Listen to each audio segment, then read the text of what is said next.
World War II, a time of profound moral clarity for many. Yet for others, it was a landscape of impossible choices and tragically blurred lines. For women living under occupation, the presence of enemy soldiers wasn't just a political reality, it was often a deeply personal one. This striking photograph, taken in occupied France, captures a woman with a wry smile, daringly wearing a German uniform jacket and cap. Her posture is almost defiant, a stark symbol of the complex and often dangerous phenomenon known as horizontal collaboration. For many, this image might provoke outrage, but beneath the surface lies a web of motivations, from survival and convenience to genuine, albeit forbidden affection, or even outright ideological sympathy, that shaped the lives of countless women across occupied Europe. From such a bold public statement, we move to a more intimate, yet equally perilous glimpse into these relationships. Here, another French woman, in a similar German military jacket and boots, offers a salute. This photograph, however, wasn't taken for a public audience. It was discovered on a captured German soldier, a personal memento hinting at a deeply hidden connection. Such photos were often cherished by the soldiers, a tangible link to a life that offered some semblance of normalcy and companionship in a brutal war. For the women, however, these private relationships could, and often did, come with devastating public consequences once the war turned, transforming them from companions to perceived traitors in the eyes of their countrymen. Indeed, these private affections often blossomed into open displays, making the choice of association undeniably public. This photograph captures a German soldier and a local woman locked in an embrace on a street in occupied France. Such scenes, while common enough in many occupied cities, served as potent visual declarations. While some relationships might have been born of necessity, offering women access to food, warmth, or protection in a world ravaged by war, others were undoubtedly expressions of genuine love, defying national loyalties. Yet, for every shared kiss, there was a heavy price tag. These women, known as collaboratrices or filles de bauche, risked everything from social ostracization to brutal physical punishment, particularly as liberation loomed. The lines between enemy and companion became even more blurred in moments of playful intimacy. Here, German soldiers playfully exchanged uniforms with their girlfriends, a striking symbol of the integration that, for some, characterized daily life under occupation. These images challenge the simplistic narrative of universal resistance, revealing a fascinating and uncomfortable truth that human connection, however fraught, persisted even amidst the most brutal conflicts. These women, in their moments of shared laughter and leisure, were navigating a reality far more nuanced than patriotic slogans could ever convey, often seeking personal escape or small joys where they could find them, even if it meant stepping into the uniform of the oppressor. This further image of a woman involved with German forces reinforces the spectrum of these complex social dynamics. Her smile, her confident posture, speak volumes about the varying degrees of comfort and engagement some women found within the occupation. For some, these relationships offered a pathway to a better life, a fleeting escape from the harsh realities of wartime shortages and constant fear. Access to goods, privileges, or simply the attention of a man in power could be a strong motivator in a desperate world. But as the tide of war began to turn, these associations would expose them to the full wrath of their communities, a retribution often more swift and visceral than any official judgment. These relationships often began in the seemingly mundane settings of daily life. In occupied Paris, establishments like this, Soldatencafé or Soldiers' Coffee House, were not just places for German troops to relax. They quickly became crucial meeting points for local women. For many Parisian women, working in or frequenting such places was a matter of economic survival, an opportunity for employment, or even a chance to secure extra rations from the occupying forces. Others were drawn by curiosity, boredom, or the allure of a certain lifestyle, a stark reminder that even in the darkest of times, human interactions continued, sometimes with profound and unforeseen consequences for those involved. From the daytime cafes, these interactions often moved into the vibrant, if subdued, nightlife of Paris. Here, French women are seen mingling with German soldiers outside a famous Parisian cabaret, the Moulin Rouge. This mingling, even in the heart of French culture, naturally raised serious questions of collaboration. For some women, the opportunity to escape the grim reality of wartime life, to dance, drink, and socialize, outweighed the potential social cost. For others, these were deliberate choices, fostering relationships with the occupiers for personal gain, information, or perhaps genuine affection, forever blurring the lines between survival, opportunism, and outright betrayal in the eyes of their compatriots. These interactions weren't limited to structured social venues, they permeated everyday life. Here, German soldiers engage in casual conversation with a French woman by a car. Such seemingly innocent exchanges were constant features of the occupation. A simple chat might lead to a meal, a gift, or a deeper relationship, subtly weaving the occupiers into the fabric of daily life. The woman's relaxed demeanor could indicate a long-standing acquaintance or perhaps a moment of calculated charm. These everyday moments, however small, contributed to the complex tapestry of horizontal collaboration, demonstrating how personal choices could, in their accumulation, normalize the abnormal reality of occupation. Another shared social space where these relationships could flourish was the Salle de Kino, or German military cinema, in Paris. While primarily for soldiers, local women were often permitted or even encouraged to attend. These cinemas offered a temporary escape, a moment of entertainment in a city under duress, and an informal setting for interaction. The large swastikas draped outside starkly remind us of the authority behind these social spaces, yet inside, human connections, both innocent and illicit, could be forged, further complicating the narrative of a uniformly resistant populace and illustrating how culture itself became another theater for these nuanced relationships. The dynamics were often different when German officers were involved.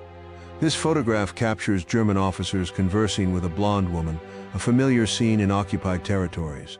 Officers often commanded more respect and offered potentially greater advantages, from improved living conditions to protection, making relationships with them particularly appealing for some.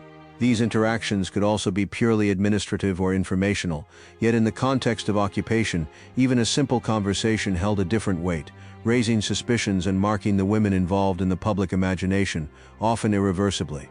Returning to the visual statements of allegiance, we see French women in a relaxed outdoor setting, with one conspicuously wearing a German hat. This seemingly casual gesture powerfully indicates a connection to the occupying forces, moving beyond mere acquaintance to a level of comfort or even pride in the association. The hat, a piece of the enemy's uniform, worn openly in a leisure setting, became a signifier of shared intimacy or perhaps a brazen display of defiance against national sentiment, further illustrating the varied and often public ways women signaled their ties to the German soldiers. This rare color photograph captures a Wehrmacht soldier and his companion on stone steps. The soldier's cane suggests he is recuperating, a period when soldiers, often far from home and vulnerable, frequently formed relationships with local women. In these moments of shared vulnerability, stripped of the immediate brutality of the front, genuine human connections could form, blurring the lines of national enmity. For the women, offering comfort or companionship to a wounded soldier could have been an act of compassion, a path to material security, or even a strategic choice to align with the perceived power of the occupation.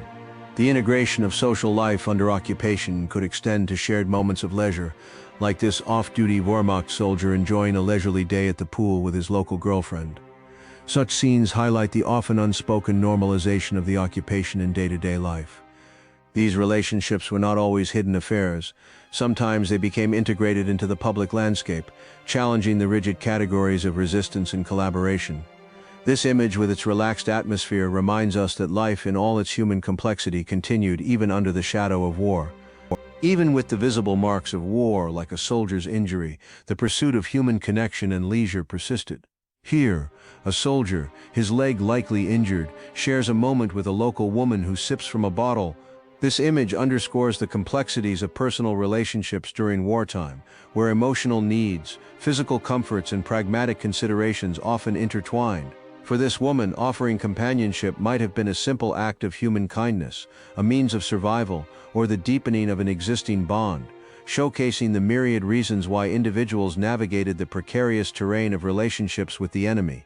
As the war turned and liberation approached, the choices made during the occupation took on a chilling new urgency. This image, a portrait of a woman who is engaged to a German soldier, marks a profound shift. Her decision to follow him into a prison compound after his capture by United States forces near Orleans in August of 1944 was not just an act of loyalty, but often a desperate bid for self-preservation. In the chaotic aftermath of liberation, women accused of collaboration faced brutal, immediate retaliation, including public humiliation through head shaving, stripping, and often physical assault by angry crowds and partisans.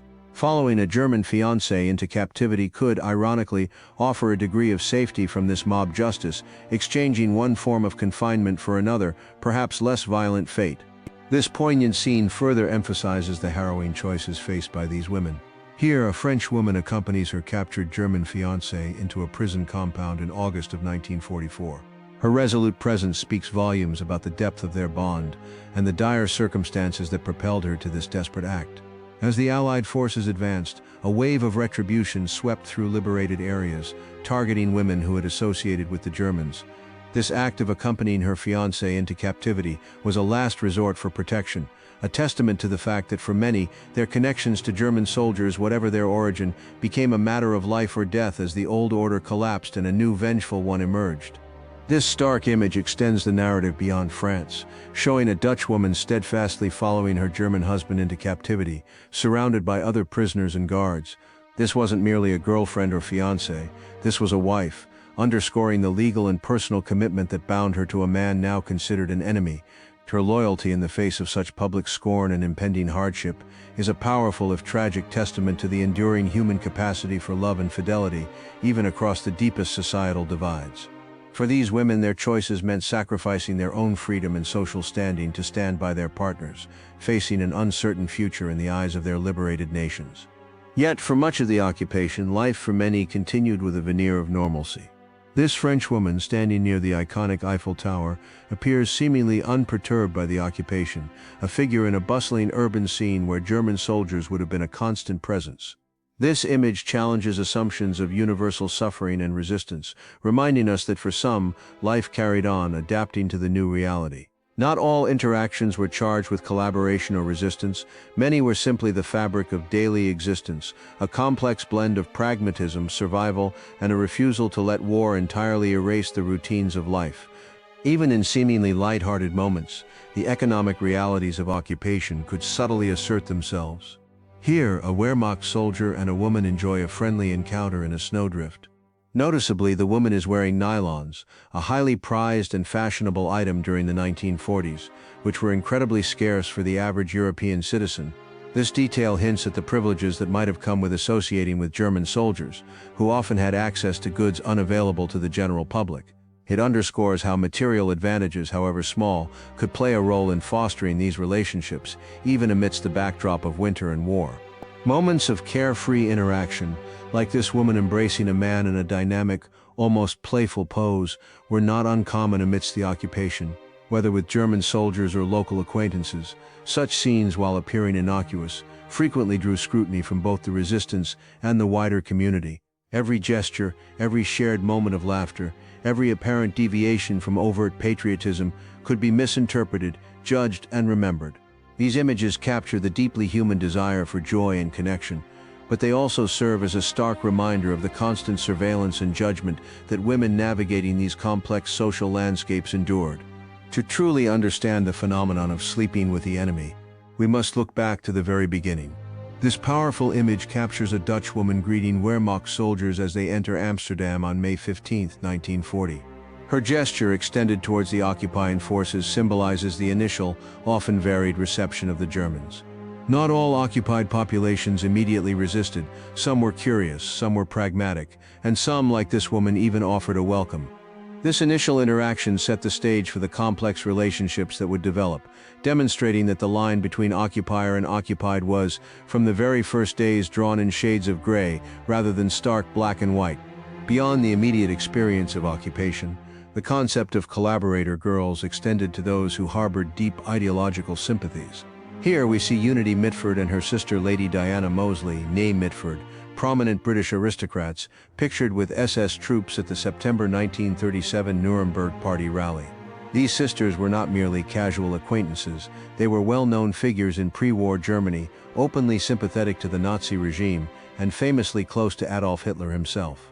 Their story highlights that collaboration wasn't solely a desperate act of survival in occupied lands, but could also stem from a fervent, pre-existing political and ideological alignment with the very forces that would plunge Europe into war.